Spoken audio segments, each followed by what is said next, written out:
So, I don't know, 14, 15 times now I've tried to start this.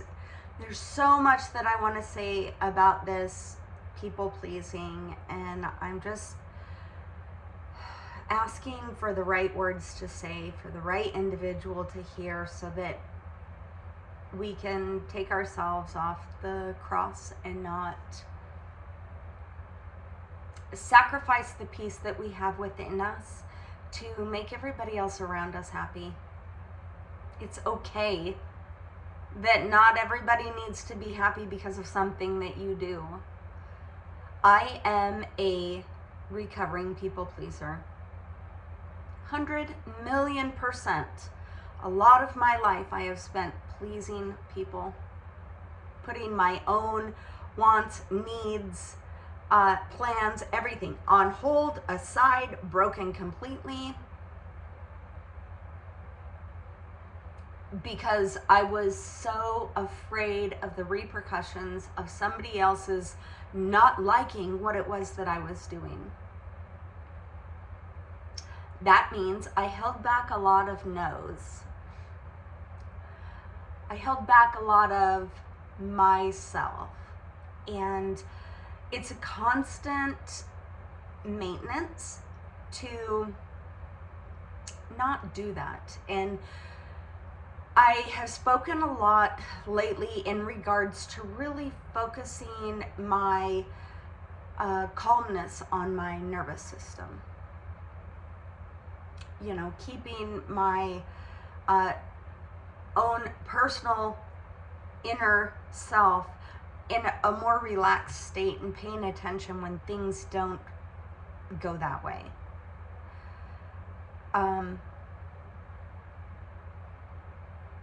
It's empowering, yes, to stand up and be like, even if it's something as little as, no, I don't want to make that for dinner.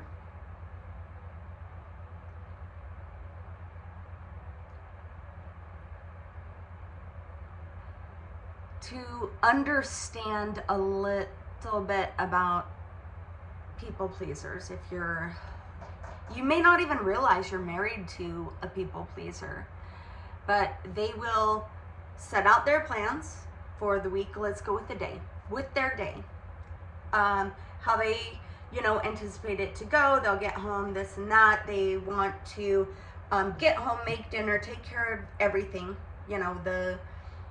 The dinner, the dishes. After that, they want to take a nice hot bath and relax and read a book. And then during dinner, the spouse says, well, after dinner, I'd like to go out and make a fire, say, and have a bonfire. And the people pleaser in the relationship says, okay.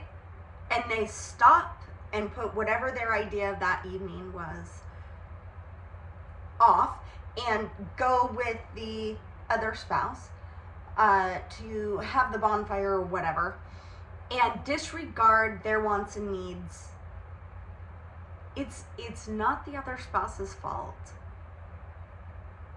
It's not the other spouse's fault that the one did not stand up for themselves and say, I really want to just take a bath and read a book.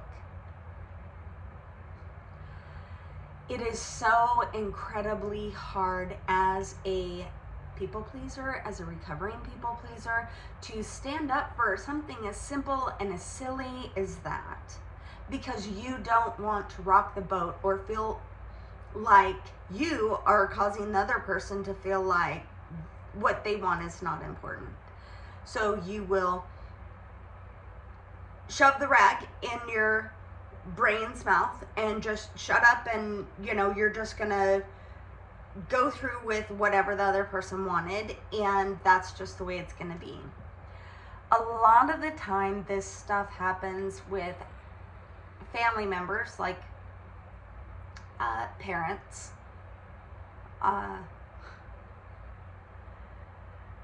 with the unspoken obligation that you have to attend, say, Sunday dinner. There's no requirement. You can say no, But in a people pleaser's mind, they're thinking, if I say no, this is going to cause them to be rotten and nasty to me throughout the week, and then next Sunday's dinner is going to be a mess. So if I don't want that to happen, I'm going to have to go along with this.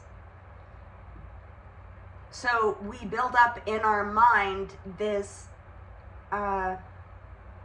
pretend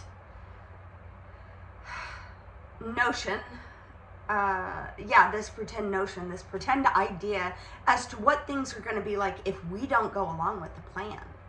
And inevitably, we go through that Sunday dinner, we're not happy, we're resentful later on of our family, and start blaming, like, I shouldn't have to come here every friggin' Sunday, and this is bullshit, and you make me feel like shit. They're not making you feel anyway. They're simply inviting you to come to Sunday dinner, and you create this scenario in your head because it's easy for you to say, I'm gonna blame that person for the way I'm feeling because I have sacrificed my peace to be here. And that's what I get when I sacrifice my peace. This is almost all people pleasers. We do this. We don't realize how self-sabotaging it is to be a people pleaser. When we disregard the peace that is within our body, within our system, to make somebody else happy, when it doesn't matter one way or another if the spouse has you sitting next to them at the bonfire, you could always go out after your bath. It doesn't, it matters to the family who want Sunday dinner, but they don't realize it's a heavy obligation for you because you don't stress the importance of taking time for yourself. Bless me.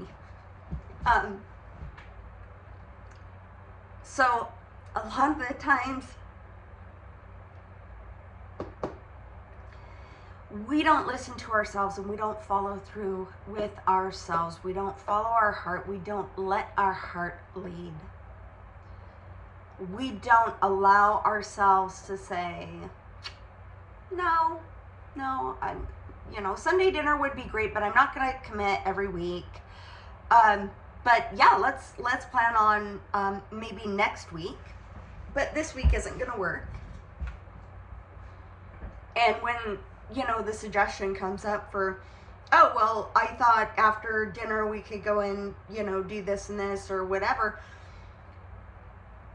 That sounds nice. Can we make it for tomorrow, though? Because I really wanted to take a nice hot bath and read my book.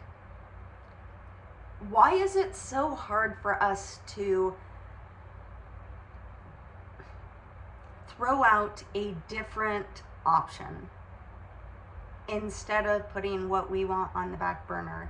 There's so many things that I don't understand, but what I do understand is a lot of the suffering that goes on in relationships of all kinds, whether it's parental and child, whether it's boss and employee, whether it's spouse,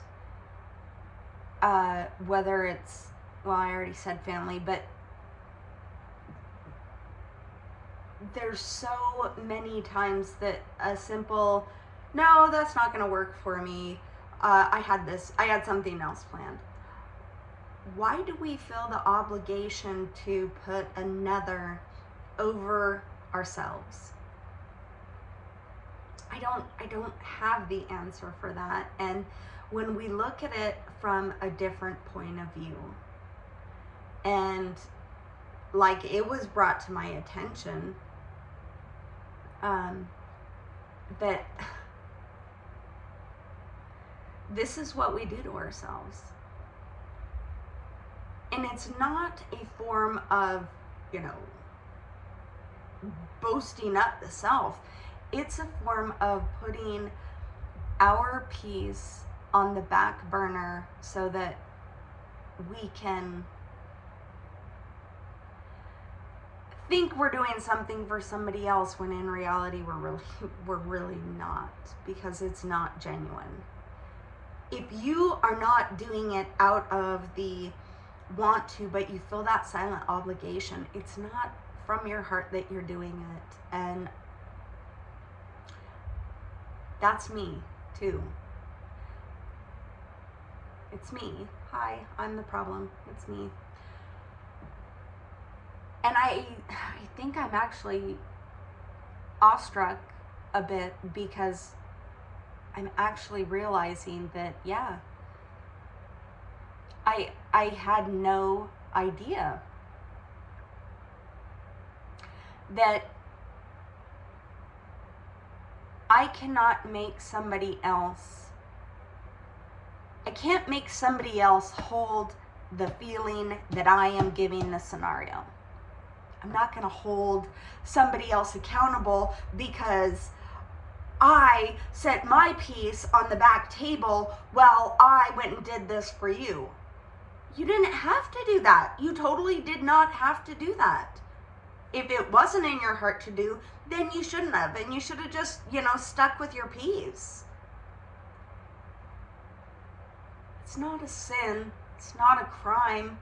But if you're wanting to live your life in the full version of love and its full expression, we have to get down to the real nitty-gritty in regards to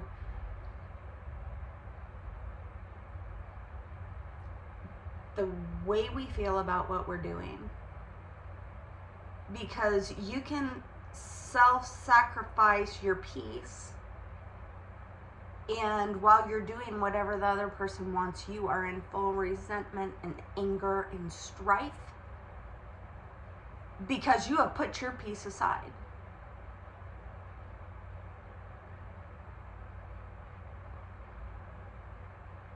But it's also important to dig into that and find out what has brought that on.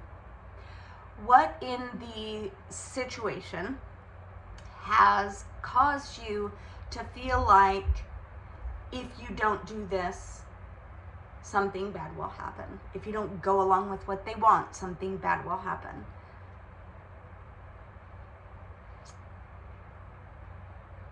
And it's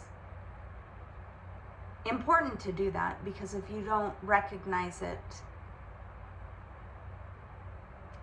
you're not going to do anything about it until it's so far past the time, and then there's so much strife and anger and resentment built up over you willingly sacrificing your peace, that you have inevitably put your relationship, in whatever form it is, on the chopping block unwittingly.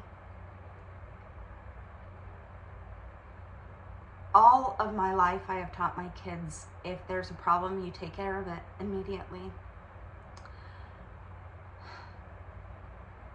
Because if you don't, there's going to be strife and undercurrent of anger, resentment. And so many times I have seen them do the same thing that I have done, where they go along with the thing that does not sit right within their soul, to keep the status quo. And in the long run, the pain causes so much more.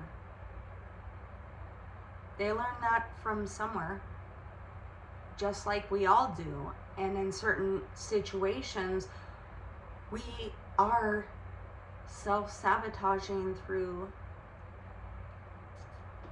keeping the peace and not listening to ourselves, not following our hearts, not asking for guidance, and not standing up for the peace that we've strived so hard to receive in our life and get in our life. So, if anything, for today, Try to step back from the situations that are within your life and really ask yourself the question, like, am I upset because of something they did? Or am I upset because of something that I allowed because I want to make sure that they don't get upset? In any case, I hope you have a great day. I highly suggest keeping a journal, whether it's a video journal or you keep it in your phone or you write in a pretty little notebook or even just a spiral. Because when you write things down, you come to conclusions differently. Some people come to them like I do, kind of out of the blue, an epiphany style. Some get them different ways. So if no one's told you today, you are very important. Thank you for being here. I love you. Have a great day.